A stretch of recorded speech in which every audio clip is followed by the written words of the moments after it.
بسم الله الرحمن الرحيم. اللهم صل على محمد وآل محمد. اللهم عجل لوليك الفرج. مذ أبصرت عيناي باحة داري، حب الحسين هويتي وشعاري.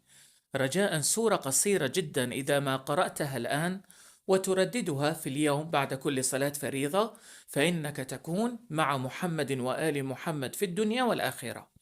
وكما تعرفون جيدا بأن الدنيا دار ممر والآخرة هي دار المقر، لذلك إذا أردت أن تكون بجوار محمد وآل محمد في يوم القيامة، في يوم تذهل كل مرضعة عما أرضعت وتضع كل ذات حمل حملها، وترى الناس سكارى وما هم بسكارى ولكن عذاب الله شديد.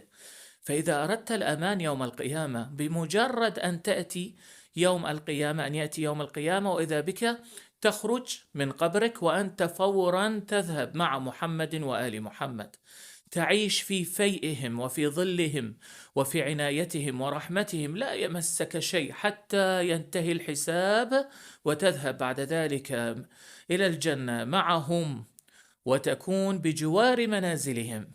كيف؟ رجاء نستمع إلى هذه السورة القصيرة. كتب لأختصر الرواية. كتب أحد، لأنه هو فلان عن فلان عن فلان، كتب أحد إلى مولانا الإمام الباقر عليه السلام: علمني شيئا إذا أنا قلته كنت معكم في الدنيا والآخرة.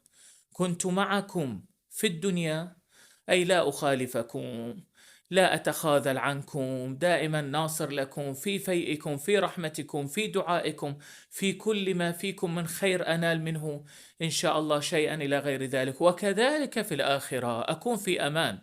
فقال له الإمام الباقر عليه السلام بعد إن كتب له بخطه: أكثر من تلاوة إنا أنزلناه، ورطب شفتيك بالاستغفار.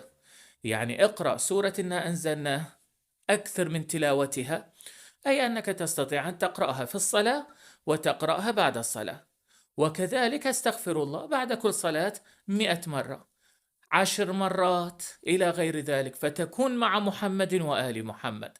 أي اجعل يومك لا يخلو من الاستغفار، لا يخلو من تلاوة إنا أنزلناه في أي وقت، في أي وقت، وإذا بك تكون مع محمد وآل محمد في الدنيا والآخرة. أليست هذه أمنيتنا جميعا؟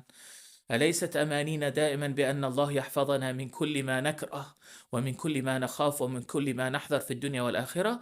هذا هو السبيل أمامك. برنامج صباحات ولائية من محمد خادم في مرقد الحسين بن علي عليهما السلام.